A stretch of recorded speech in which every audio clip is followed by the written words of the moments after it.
And just before we go to our next segment, Billy Joel, reason I played Billy today, it is his birthday on the 9th of May. So well done, Billy. Just toured Melbourne recently and apparently was an unbelievable show.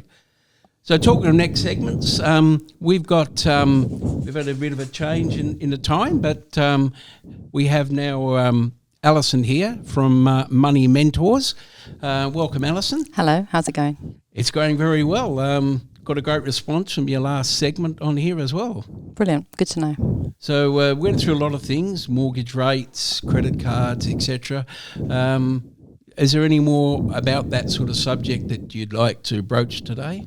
Well, I thought maybe before we started we could just remind people where I work and what I do, because there might be people that weren't listening last time. So as you said, my name is Alison. I work for an organisation called Money Mentors. Lots of people call us Money Matters. You did the same thing this morning. Lots of people do that. But yes, it's Money Mentors. I didn't pick the name. So we're a financial counselling agency. So financial counselling, when I introduce myself to people, I quite often will say that I'm a counsellor. And then I'll pause and then I'll say, but I help people with their money. Because when people hear financial counsellor, they instantly think that I'm a financial advisor and that I'm the person that helps with all the money. And when you've got, shares and investments and all that sort of stuff, and there's a big misunderstanding. And so to try and counteract that, I try and say the counselling part first. But it's different to normal counselling. So we don't sit and talk about, there's a little bit of normal counselling in there, but it's not hugely focused on emotional problems. It's entirely focused on money problems. So we help anybody that has got debt problems or anybody that's struggling to make ends meet or anything to do with finances. They don't have to have debt necessarily. So that's my role. So we're based in Mandurah. We're a smallish agency. We've got about 5 financial counsellors, a couple that work full-time and then a few that work part-time. And basically you can come in and have an appointment 9 to 5 Monday to Friday, and we'll sit and talk to you about anything to do with your finances. It can be on the phone, it can be face to face, we can do it by video. Everyone's all the rage these days with video calls, aren't they? Yes. So I think the things that we spoke about last time, I've got to put my glasses on when I'm reading, I'm getting old. Okay, so like you said, we spoke about financial counselling. We spoke a little bit about some of the other financial programs. So what your listeners had asked us to talk about this week was mortgages. So mortgages seems to be, a huge issue for lots of people, and we see a lot of that stuff in the news. So what have you heard recently in the news about mortgages? What's in your head? I've probably heard my daughter has a loan, or both of my daughters have a loan, and they've mentioned how, there were probably, I won't say they were aware that this sort of thing might happen, so they were sort of a little bit prepared. But, when you hear the amount of money that it's gone up, we're not talking $10 or $20 a week here, are we, Alison?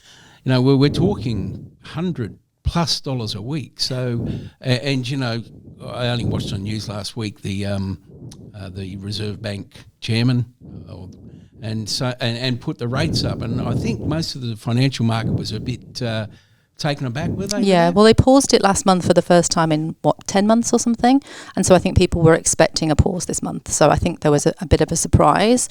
What did I read last night? Somebody had said that Philip Lowe was playing Russian roulette. I think it was. That's Can't find the quote now. Russian roulette. Oh, okay, playing Russian roulette. Recession roulette. Was the rate rise really necessary? That was the question. So, I'm not involved in those decisions, and I think there is some, they're doing some sort of assessment of how those decisions are made, because it's very much all made kind of behind closed doors by quite a small group of people. I think they want to open that up a little bit to a bit more public scrutiny as to how those rate rises are decided.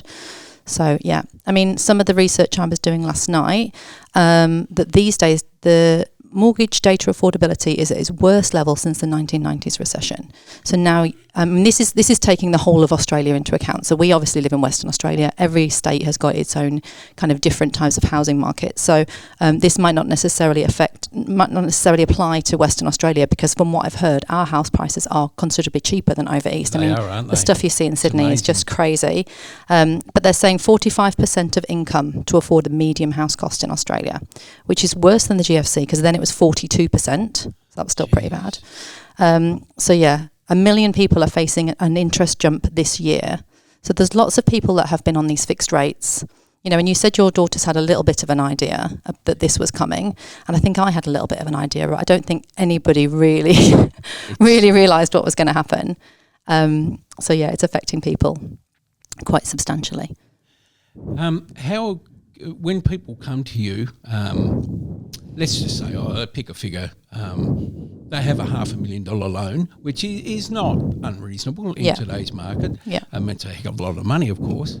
So if they were on a fixed rate of, like you say, 2% and paying X amount per week off their mortgage, and if it's going to quadruple and they come to you and say, I was paying X amount, now it's going to quadruple, how would you go about trying to help them through that? Well, this is the real difficulty in a role as a financial counsellor. A lot of the time, what we really need is people to come to us before things happen. Mm-hmm. So we need everyone to have a crystal ball. And that's not how things happen. Crises happen at a crisis. So we spend a lot of time fighting fires with people. They get a big bill that they can't afford. They come to us. They've got no money. And it's just a constant kind of firefighting situation. Whereas what would be ideal is you anticipate that your rate raise is coming, you make drastic changes to your lifestyle to accommodate what's coming. And that's just not what happens. So it is quite often that people will come to me and my hands are tied and there isn't really much that I can do. And it is more of kind of supporting them through that process. So, you cannot go to your bank and say, oh, my rate, I'm going off my fixed rate interest. You're about to give me market rate of 8%. I can't afford it. They're going to take your house. If you don't meet your repayments, they're going to take your house. There isn't a magic ball to fix that. So it's why it's really, really important to always pay more than your mortgage. Never, ever, ever pay the minimum rate. When you're planning to buy a house, don't anticipate, this is the minimum I'm going to need. You always need to plan to pay more. So I've had clients come and see me recently who wanted to buy a house. So it was a young couple with a family. The lady was pregnant. The guy earns an absolute fortune. He works in the mines, loads of money. Came to me with the paperwork and she said, I think we're going to struggle because they've got so much debt. And this is really common. 2 cars, really expensive fancy cars, car loans, credit cards. So when we looked at the numbers, how much they earned versus their debt, there was not going to be enough left. And they were building a new house. People in Australia, they want to build the new build. Everyone's got the dream, the Australian dream. And I said to her, okay, I can understand why the bank has given you this mortgage. I understand why they've looked at the numbers and said, yes, you can afford this. But the reality is you're going to need to furnish the house. You're going to have to paint it. You're going to have to put slabs out the front. Those new builds are so expensive to finish off. I was like, you're only going to have $500 a fortnight to do this after all of your expenses. You need thousands of dollars, to establish yourself in a new house. And so luckily I managed to convince them not to carry on with the payment. So they're now no longer buying that house and they're going to focus on paying down some of their debt and getting themselves in a much better financial position. So when they do buy a house, they can pay more than their minimum to start with. So you've got a buffer. So then when it comes to any kind of financial difficulty, you've got that buffer to fall back on. And I have lots of clients who come to me who had the buffer and they've eaten away at the buffer. And now they're at the point where they've lost their job, they're working less hours, they're not well, they can't meet their mortgage payments. And we're kind of fighting fires because you can put something called a hardship variation in. So a hardship variation is a period of a couple of months where you can ask the bank if you can pause your loan payments. Okay. So if, for example, you've just changed jobs or you're not very well but you're going to get better soon, or you're caring for a sick family member but someone else is going to take over that role soon and it's a short-term thing, the bank will say, okay, fine. Just for those couple of months, 2-3 months usually, we'll pause your payments and we can help them to go through that process and negotiate with the bank if they're not feeling confident to do it. But then what will happen is all that money that you've missed out is going to get put on at the end, and potentially when you go back to your payments, they may go up. So it's a short-term solution, but it's not sustainable. So we always have to really discuss with clients, okay, well, is this situation going to change? Because if in 2 months you're still not going to be getting enough hours and you're still not going to meet your mortgage payments, what else can we do? Can we rent out a room? Have you got a caravan? Can you rent? I'm having conversations with people like this all the time now, trying to put some plans in place before they get so far behind that the only option is to sell the house. Because I was just talking to your colleague here about the rental market is insane. There's nowhere for people to live. So you lose your house, where are you supposed to go? It's really, really sad. I've got people in really difficult positions. Because again, I think I read on the news last week, you're talking about rent. And I think it was like $550 a week was the average rent. Now, I'm not a mathematician or anything like that, but $550,000. Our debt wiped. And I can't help you to, get a new job with more hours, but I can get Afterpay to leave you alone. There'll always be something I can do. So always leave on a positive. People always leave happy when they've spoken to me, even if the situation is quite bleak. Yeah.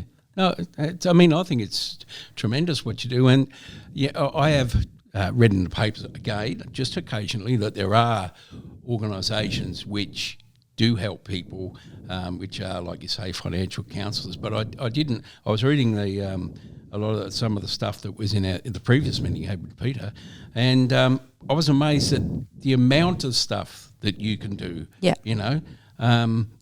So that obviously is a big thing. Do many people know about financial counselling? No, I don't think so. So I think you know when you need it. Just like if you never, I can't think of a comparison of something else that you would never need, and then when you need it, you don't know how many brain surgeons there are in Perth until you need a brain surgeon. I had brain surgery in 2017, non-cancerous, and it was all healed, and I was very lucky, but I knew nothing about that world, and it was very, very scary and intimidating to me, the idea of brain surgery. Oh my God, it sounds like the worst thing in the world. But actually, it was fine. I had an operation. They took out the tumour. I recovered and I was fine. So it's like anything. Until you've experienced it, it seems really scary. But even the scariest things in the world are actually not that bad sometimes. I think it's interesting you mentioned that also that people feel, again, I'm not trying to put words in your mouth, of course, but people may feel that they're failures, and people don't like to admit that they're failing. Yeah. And because there's a lot of pride in a lot of people. Yeah. And to actually come to you and say, I'm in trouble, must take a little bit of effort on their behalf. Yeah, definitely. We get a lot of cancellations. We got a lot of people that cancel last minute or don't turn up or change their appointment several times, and that's a real challenge for us to try and say to people, just come, it's okay, you don't need all the answers. So they might ring up and say, I can't find my loan paperwork, or I don't know where this is and I don't know where that is. So what we've done recently is removed all of the paperwork obligations. So previously we used to send an application form, we used to ask people to bring in their bank statements and their loan statements, but we kind of got the feeling that was a challenge in itself for people, and nobody really ever brought it anyway. So I just said in the last team meeting, well, should we just stop asking for any paperwork and people can just rock up and we'll work it out when they get there. So we're just trying to think all the time about the client's perspective and how can we improve processes so that it is easier for people to get to us. And what sort of increase in the last, like you said, 11 months, there's been increases apart from once in the interest rate. So what sort of increase have you found in your work? Well, we're lucky in a way because we are one of the smaller financial counselling agencies. So there's big charities that do financial counselling like St Vincent de Paul or, Anglicare. And so people have kind of heard of them a lot more. So I think if someone needs a financial counsellor and they Google it, they're more likely to get an Anglicare website or a St Vincent de Paul website. Because we're a smaller agency and we're down in Mandurah, we're kind of, we don't get as hugely overrun as everybody else. We're kind of lucky in a way. So I'll usually see 3 clients a day. That's my average. So I was just doing the stats actually before we came here of working it out. So, it's still busy. It's constantly, I call it relentless. My boss doesn't like the word busy. We're not allowed to say busy because he thinks there's a culture in society of everyone being busy, busy, busy, which I really agree with. I really, really do agree with that. But that's all well and good unless you do my job, and it is relentless and you've got no choice because you've got people queuing out the door. It is constant. So you meet a client, you do their paperwork, and then you try and do whatever actions you need to do for that person as well. But we don't tend to have massive wait lists. You can usually see somebody within a couple of weeks. What I usually say to reception is just book me as many people in a day as you like, because someone's not going to turn up. So we used to have a rule, 3 clients a day, no more than that, because you don't want to overwhelm the financial counsellor. But I've said to reception, just put as many people in for the day, because you can guarantee that only probably 3 will come anyway. So, just keep it going. And do you have because like I said before, and you love your job and it's great, it's what it's all about. Do you find that there's a lot of financial counsellors come and go because of sometimes? No, I don't think so. I think that once you get into this job, a lot of the financial counsellors have been doing it for a long, long time. If you go to the Financial Counsellors Association conference and you look across the room, it's mostly older ladies. I think that is beginning to change slowly as people are retiring, but people do this job for 20 years, you know, and it's the kind of job that you wouldn't get into it, I think, if you didn't know what you were letting yourself in for. It's not a secret what the job involves. Do you know what I mean? It's like nursing. You know, if you're going to go be a nurse, you're going to work ridiculously long hours, do shifts and be very challenged. If you go and do financial counselling, you know that society has a terrible relationship with money, that there's debt sharks everywhere, and kind of what you're getting yourself in for. So I manage a Facebook group for the financial counselling diploma students. So you go to TAFE and you do a 2-year diploma to become a financial counsellor. So we have this online Facebook group, and there's people from all across Australia in that group, and they just log in and they ask questions about the sector. So I have made a point of trying to be really, really honest about the challenges that you will face so that people know what they're letting themselves in for. And the biggest challenge for financial counselling at the moment really is lack of jobs, because it's not very well funded. There isn't a lot of financial counsellors. A lot of it is part-time. There's only 1,000 financial counsellors full-time across the whole of Western Australia. No, across the whole of Australia. 1,100 apparently. So if we work on, we're roughly A full-time equivalent about 750 or something. I wrote it down somewhere. I mean, it's not a lot really. And that's because, I think we might have briefly spoken about this last time, a lot of the banks have their own hardship departments now, and the utilities have their own hardship departments. So the landscape of the sector has changed. So actually a person facing financial hardship has more options than they've ever had. So we did briefly touch before on some of the options. So for example, if you are behind with your electricity or with your gas, you can, if you've worked with a financial counsellor and got onto a payment plan with your provider, you can apply for something called the Hardship Utilities Grant Scheme, where you can get up to $580 a year on your utilities bill. Wow, so they basically say if you agree to start, if you've got behind and you haven't been paying on time and you've been under financial hardship, if they say, right, we'll get you onto a payment plan, even if it's just $20 a fortnight, whatever you can afford, you can meet that for 3 months to show that you are committed to getting on top of this debt. Then as a kind of sweetener, they'll say, fine, okay, well, you are now eligible for the HUGS grant. So it's a bit of a game sometimes. You've got to kind of time it right because it's financial year. So you kind of want to apply in June when your bill's the highest to get the maximum benefit. And then the next year you're eligible again. And the sad thing is some people are on such low incomes that that's how they survive. They more or less pay not their entire electricity bill the entire year, knowing that they're going to have to apply for HUGS to knock it off because they're living on terrible Centrelink incomes that are not a living wage, you know? So that is the reality for a lot of people. And as I briefly mentioned last time, the Water Corporation have amazing programs whereby they will wipe up to $10,000 worth of debt. So I have clients that have got into really terrible financial situations and just ignored it, buried their head in the sand, got to the point where they've got $10,000 worth of debt. And the Water Corporation will do you a deal essentially whereby you pay a decent amount back over the year and they'll wipe half. So you have to pay $5,000, they'll wipe off $5,000 over the 2-year period. Jeez. Would you think the electricity people, it's Synergy, isn't it? Yeah. And the gas people, do you think they will have a program like the water people? I don't really know how it all works. There has been some talk of Mark McGowan giving everybody that credit again. You know, everyone got the $500 credit. I think I've been listening to the news. I know it's not been officially announced yet, but there's definitely some rumbles that some people will get that credit. So I think there's different ways of providing relief, isn't there? There's a new amazing program that's just recently called the HEAS program. I can't remember what the acronym, hardship, and it's all to do with energy efficiency, basically. So what they'll do is if you've got clients that are on a low income that have been referred to the HEAS program, either by a financial counsellor or you can self-refer, you'll have somebody come to your house and do an energy audit. So they will walk around your whole house and they will tell you what appliances are using the most amount of energy, what things can you switch off, what small changes can you make. So for example, the lady on the phone the other day told me that every time you use your tumble dryer, on average it's $10. Is that right? I know, I was surprised as well. $10 to use your tumble dryer. Seriously? Apparently, on average. I mean, it depends on the energy efficiency of your tumble dryer and how much stuff's in it, obviously, but that's just a vague idea. But I mean, winter in Perth, what else are you supposed to do? You know? That's right. So it's just about timing, isn't it? Really, really timing your washing with the sun and all that kind of stuff. And then I had a client who had somebody come around and do this HEAS assessment and told her some really interesting stuff. So, for example, she's got a fish tank. And it's got temperature gauges in it to keep the fish a certain temperature. And he told her how much energy that was using. And he said to her, take the temperature thing out.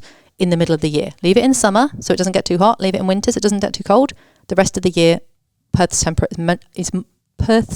temperature is moderate enough. You don't need that thermometer, and it's costing you a fortune. So that was really interesting to her. So she's now going to be able to reduce her energy bill overall through this free program. Jeez. And I say, from a person who has been fortunate enough not to have to go to a financial counsellor, but that doesn't mean I won't ever have to. Yeah, exactly. You never know what's going to happen to you. You don't. And that's the whole thing about jobs and life and paying bills, etc., things like that. But it's a great thing for our listeners out there to know. It's just such an education, isn't it? Yeah, absolutely. I'm just going to ask a question. If this is probably if you had to give 3 or 4 tips for people, like you said that you had this couple who had 2 really big cars, which, my guess would be you go out and buy a car, it's 50,000, generally a new car, so 2 is 100. Yeah. What would be your tips to people to say, well, look, not so much don't do this, be wary of this? I mean, it's really, really important as a financial counsellor that I don't tell people what to do, and then it's a non-judgmental service. People's money is their money. They can do whatever they want with it. If he wants to have a $125,000 Hilux, he can have a $125,000 Hilux, because that might be the most important thing to him. And he might be happy to have his mining wage and pay for that beautiful car, and it might fill him with joy. So it's just about what's going to give you the least amount of stress. So it's about, when you wake up in the morning, what's the thing that you worry about the most? Are you worried about your electricity bill? Well, if it is, then I'll help you to work out how to pay that. If you're worried about that car loan, then maybe we'll talk about better options. Do you know what I mean? And I would never tell somebody what to do, but all I would say to people is just know what money you've got. People don't have a clue. Like, I know how much I get paid. I know how much my husband gets paid. I know how much all of my bills are. I know how much I have left over. And then what my husband and I do is we split it. We have 10% of our income each that we can do whatever we want with, that we do not have to justify to each other. So if I want to buy the kids Maccas, or if I want to go and get a coffee, or if I want to go for lunch with the girls from work, I do all of those things with my 10% in a separate account that he has nothing to do with. He goes and buys torches, which he usually buys on Afterpay. What? Sorry? Torches. Torches? Flashlights. He's obsessed. He's got hundreds of the things. Each to their own. They make him happy. Whatever. He has Facebook groups that he talks to people about tortures on. He watches YouTube videos about tortures. This is my husband. But that brings him joy. And so that's fine. And that's his money. He can do what he wants with it. So I think you need to talk to the people who if you share money with somebody, you need to be on the same page. That's the most important thing. And you need to just talk about it and say, right, what have we got coming in? What are the bills? What are the priorities? And then what have we got left to do what we want to do with?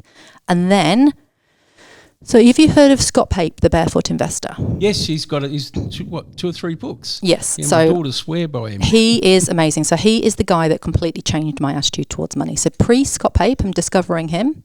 I was pretty terrible at managing my money. I didn't really used to look at my bank account. I was a bit scared of all of it because I'd never had much money and I'd had a lot of debt. So I say to a lot of my clients, I've been there. I know what it's like to have $60,000 worth of debt because I had that. Sorry? I had £30,000 because it was in England. Is that right? Don't tell my parents. It's just my mum and dad might watch this. I shouldn't have said that. No. It's look. You know what? I think. Look, without trying to, I think a lot of these subjects we bring up, whether it be money or whatever, there's probably nothing better than somebody who's gone through it. Yeah, exactly. Exactly. And I've been there and I understand how terrifying it is and how frustrating it is to just get paid and all you're doing is paying down your debt. Because that's all I did for years. My husband and I, we got paid and we paid down our debt, but we learned our lesson the hard way. And so now I have no debt apart from my mortgage, and it's so freeing to be in that position. Is that, again, I'm only from what I've read and etc. They say financial stress is just about right at the top of the stress-related things that we have. Yeah. The really, really interesting thing is, and I said this before in my previous session, is there's been research done to show that once you're in financial hardship, you make worse financial decisions. Is that right? Something happens to your brain when you're stressed about money, and then you do stupid things like, well, not stupid things, but you do not financially savvy things like borrow money at really, really high interest that you can't afford to pay off because you're not thinking straight because you're stressed out about money. And so you think, well, I'm already in a bad situation. It can't get any worse. And so I'll just make it, you know what I mean? So a lot of the time people make these decisions and they don't even realise that they're doing it. So, you know, and I'm just there to help try and unpick that basically. And the upside of your job, I assuming again, would be to see people who you've chatted to, who have come out of the mire. Yeah, well, you sort of take people on a little journey. You know, you first meet them. So I had a client recently who has had all sorts of, you know, people don't come to you because they're lazy. People come to you because something's happened to a member of their family. Someone's got cancer. Somebody's dying of some horrible kidney disease. Somebody's mother died and it was the mother that was paying the mortgage. You know, these things happen to people that get them in this situation. And so, yes, you meet them, you go through the process, and then by the end of it, you're not fixing their entire life. You know, they've still got to go on and make better decisions in the future. And I haven't been doing this very long, as I said. So I have been told that clients sometimes come and we get them out of all this debt and then off they go. And then a year later they come back and they do the exact same thing. And that's human nature. You know, people make mistakes. Nobody's perfect. And it's a non-judgmental service. And so if that's happened, just go back to your financial counsellor. You know, they're not going to judge you. They'll just be happy that you've come back. So you're with just on a general thing, you are funded. Your organisation? We're all financial counsellors are government funded. So we're all independent, not for profits that are government funded. So we get money from the Department of Communities, and we also get money from an organisation called the Financial Wellbeing Collective, which is essentially like a management organisation that looks after lots of financial counsellors across the board. So it is good that these things or organisations like yours are starting to become, people are becoming more aware. I think so. And there's just so many resources out there. You know, there's actually no excuse to not. So this was the other thing you said, what would I say to people? Yeah. Do some research. Educate yourself. It's like everything. You have to practice to get good at something. You can't just magically get good at managing your money by waking up in the morning. I can't run a half marathon tomorrow without ever having done any training. So it's like money is so integral to your life. You deserve to give yourself the opportunity to do it well. So put a bit of effort in. Listen to a podcast. Read a book. Get Scott Pape's book out. It's brilliant. It's very, very simple. So Scott Pape does this thing where he says your entire financial plan you should be able to write on the back of a piece of paper. Or a napkin, he says. The napkin strategy. He says, don't stress yourself out with complicated Excel spreadsheets. Literally, write on the back of a piece of paper with your partner, this is our money, 100% of our income, yeah?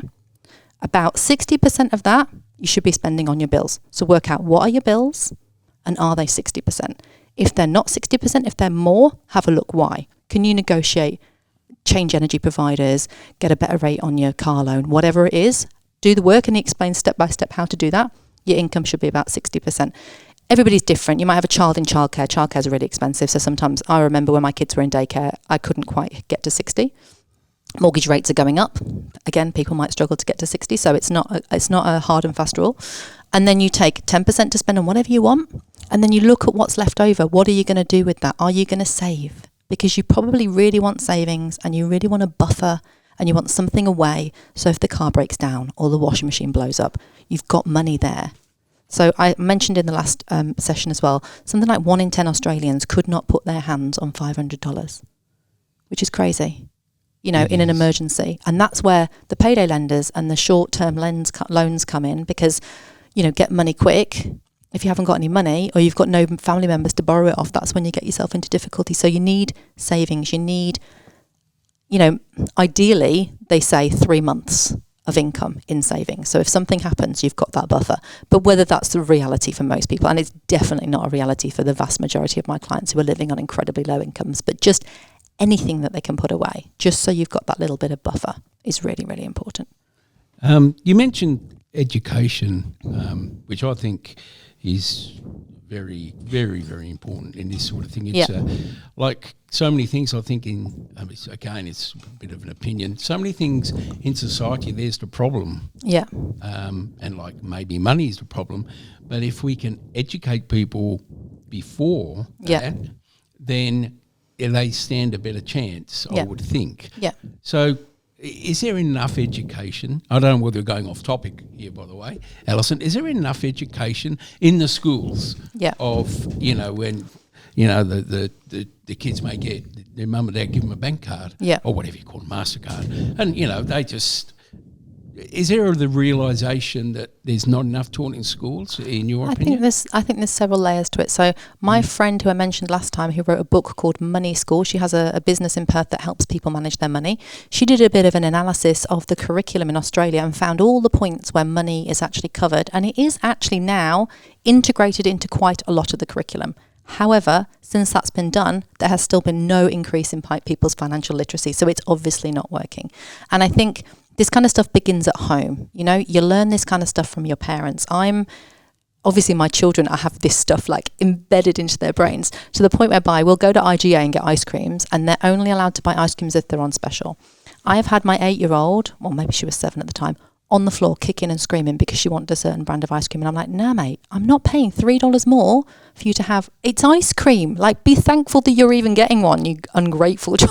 Oh. But the rule is, if it's not on special, when it comes to ice cream, you don't get it. Like, and I have stuck to my guns. And it's so hard with kids because they pester and they cry, I want them, and you just have to say, no, absolutely not. It's not happening, because I'm trying to embed good financial decision making into your head as a given, that you always think about, what do you pay for everything? Can you get it cheaper? Can you get it on special? That's the thing, isn't it? Like, again... But it comes from the parents, I think, is my point. Oh, do you know what? I couldn't agree with you more. Schools have got enough to do. Schools are trying to change you everything else. Yeah, I've tried to embed that in my 2 daughters, and thankfully it seems to be going okay. Yeah. So, but there's the marketing again, and I'm not picking on any particular money lender, but there are ads on the TV all the time about how easy it is to get to money. Yeah. And they're becoming more sophisticated Absolutely. in that as well. So that makes it even harder, doesn't it? Absolutely, yeah. And all of these buy now, pay later industries that have blown up. So I was having a look on the Afterpay's annual report last night, just doing a bit of prep for this appointment, for this session today. Afterpay have doubled their income since last year. So they earned... I meant to bring my computer, I forgot, something like $22 billion. Something like $22 billion in profit last year, and that's doubled from the year before. So all this... $22 billion? Yep. So is there... I think I read in your notes too that a lot of these organisations, I should call them, the credit checks must be pretty loose. They don't do credit checks. This is the whole point. Buy now, pay later is not credit. You're kidding? It does not come under credit legislation. Oh, doesn't it? No. So financial counsellors have been arguing the toss about this for a while. There has been some changes, there has been some movement, but they're incredibly powerful companies with an awful lot of money that have got lobbyists in Parliament. So they don't want to be under the credit legislation. To be fair, Afterpay are probably one of the better ones. They've got really good tarship programs. They get back to you when you email them. I have been successful having debts waived for some of my clients from Afterpay. So all due credit, when you look in their annual report, it even says, we welcome the discussions with industry about legislating us. So I think of all of them, you know, not that I'm going to sell. And it has a purpose. You know, at the end of the day, my clients use Afterpay to buy food sometimes. You know, if they've got no food, they need to buy food, they can go and buy food with Afterpay, and then they are going to get a fee because they're probably going to pay it late, because there's a $10 fee if you pay it late. So they think there's no fees because there's no interest, but there's still fees. So they make millions and millions and millions of dollars in late fees. I couldn't find the figure last night. I was having a look, but in 2017, when I researched it, $58 million in $10 late fees. I remember that figure. Kidding. It's been stuck in my brain because I've been doing these education sessions for a while. I couldn't find the figure last night for up to date. So yeah, their business model is also built on people paying late. Is that right? So they get the merchant fees for having it in the shop. They get the late fees for when you pay late. People buy more. So the research has shown if you go into a shop to buy a $50 watch, you're going to buy an extra strap and the warranty because you're not paying it with your own money, you're paying Afterpay money. So the research shows you spend a third more. So the shops want you to use Afterpay because you get more money. It's interesting, isn't it? Look, it's amazing. I'm when you like myself, I've never had Afterpay. Yeah, but it's everywhere. Every single shop you go into, Afterpay, Zip Pay, Before Pay, Afterpay, Left Pay, Right Pay. This is my joke. Inside leg measurement pay. My terrible joke. It's a bit like, being of an older generation. Yeah. Like, even I get sort of sucked in to not so much using credit, but how easy it is. Yeah. Because when I was brought up, money, it was like physical. Yeah. And this is a big problem. $100 in your wallet and you could spend it. I don't even have a bank card. I've just got my phone. I beep. That's it. I don't like, it's so far removed. But then I should look on my online bank. So it's all well and good saying we're not connected to money, but I'm connected to my bank balance instantly. Yeah. So, there's an argument for we're not connected to money, but we are. I can go onto my bank the second I've paid for something and it tells me how much I've spent and how much I've got left. So there's kind of, in a way, we're in a better position. You've just got to flip the narrative. Instead of going, oh, we're so disconnected from cash, I can't understand it. It's like, no, you're more connected than you have ever been. That's a very good point. And there are a million apps that you can use that will tell you. So you can do these things. I mean, it depends whether you're into phone tracking. Some people don't like the idea. You can give these apps access to your bank account. They can scan your bank account and it can give you stats. How much did you spend on food? How much did you spend on takeaway? How much did you spend on Afterpay? And it gives you these beautiful little formulas and graphs. They're brilliant. There's about 5 or 6 of them.